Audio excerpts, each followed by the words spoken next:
Sir देखिए, आप मालपुरा मोहल्ले में इस तरह का कार्यक्रम इलेक्शन कमीशन ने कल राजस्थान में 23 तारीख को 23 नवंबर को चुनाव है, उनकी डेट निश्चित की है। वो बधाई के पात्र हैं सभी 5 राज्य। डबल इंजन की सरकार देश में मोदी साहब की सरकार को मजबूत कराने के लिए भारतीय जनता पार्टी को डबल इंजन की सरकार है। जिस राज्य में जहां मिली है वहां विकास के कार्य देश में देखा है। 12 करोड़ परिवारों में नल से जल देने का काम देश में हो गया है जहां डबल इंजन की सरकार है। राजस्थान की सरकार पिछले 5 वर्ष में भ्रष्टाचार से, महिलाओं पर अत्याचार को लेकर दुनिया में देश के अंदर ये राजस्थान राज्य क्राइम के मामले में, महिलाओं पर अत्याचार के मामले में नंबर 1 पर है। ये हमें शर्मिंदगी महसूस कराता है माता बहनों का किस प्रकार से यहाँ पर कृत्य, शोषण और अपमान हुआ है। उसी कड़ी में टोंक की जो जिला है, इसकी जिले की जिम्मेवारी संगठनात्मक दृष्टि से चुनाव के रूप में सहयोग करने के लिए संगठन ने मुझे भेजा है। पिछली बार मेरे पास दौसा, अलवर, जयपुर ग्रामीण, चित्तौड़गढ़ ये जिले थे।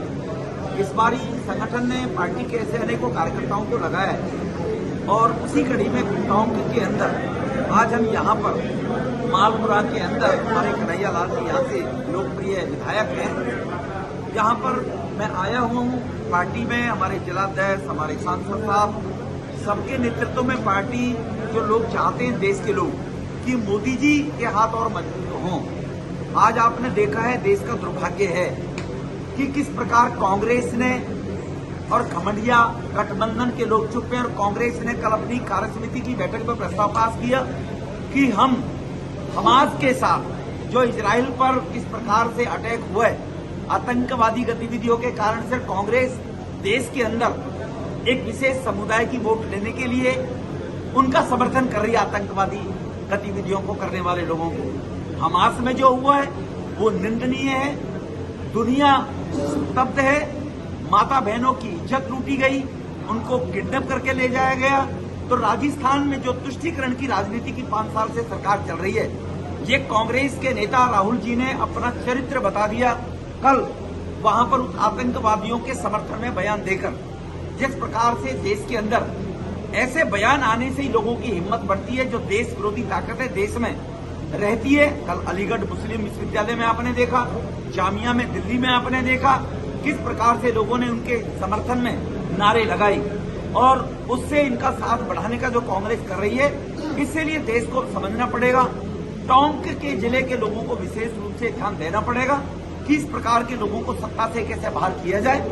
और जो भारत के अंदर हमारी सनातन संस्कृति वसुधैव कुटुंबकम, शांति, अहिंसा, सर्वे भवन्तु सुखिनः का मंत्र हमारा है कि दुनिया में सभी सुखी रहें, कांग्रेस ने उसको तार-तार किया है भारतीय संस्कृति को कल हमास का समर्थन करते हुए। तो ये संगठनात्मक बैठक है, उस बैठक में हम लोग आए। हमारे यहाँ प्रभारी की कोई व्यवस्था नहीं है, सहयोग के रूप में है।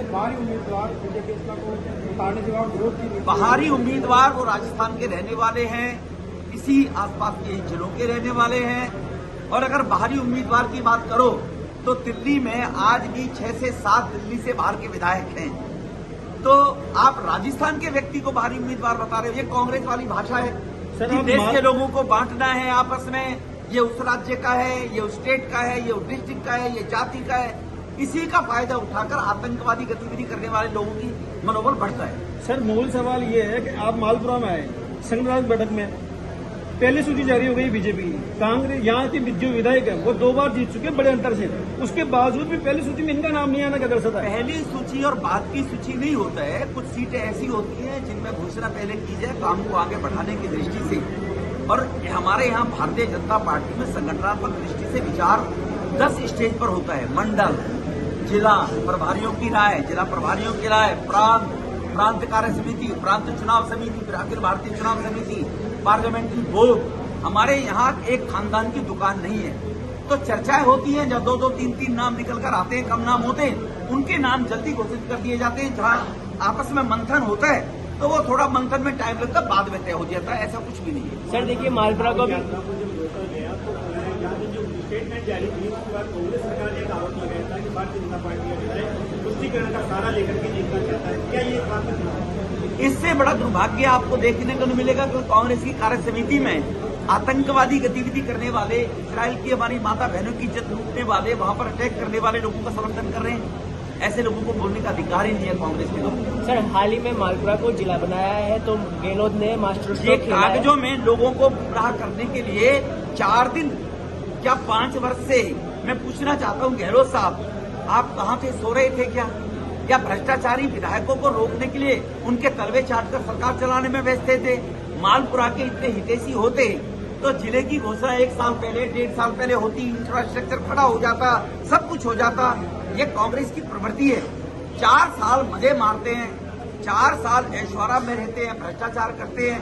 जब चुनाव के 6 महीने रहते हैं तो एक घोषणा मंत्री, घोषणा मुख्यमंत्री घोषणाएं करते हैं। सर, इस इनका बार इतिहास रहा है ये कांग्रेस का। क्या सर इस बार फिर से मालपुरा में बीजेपी हैट्रिक कर पाएगी? मालपुरा में 30,000 लोगों ने इज्जत सम्मान देकर लक्ष्मी यहाँ पर कन्हैया जी को जिताया है। इस बार भी कमल जो खिलेगा वो हमारे कार्यकर्ताओं के बलबूते पर, इनकी कर्मठता जो आपने देखा है। इस बार, पिछली बार तो 5 साल भाजपा सत्ता में थी, उसकी थोड़ी बहुत एंटी इनकम्बेंसी थी। इस बार तो प्रो इनकम्बेंसी होने के कारण से ये सीट हम 40 से 42,000 वोटों से जीतेगी भारतीय जनता पार्टी, लोगों का आशीर्वाद है। नमस्कार।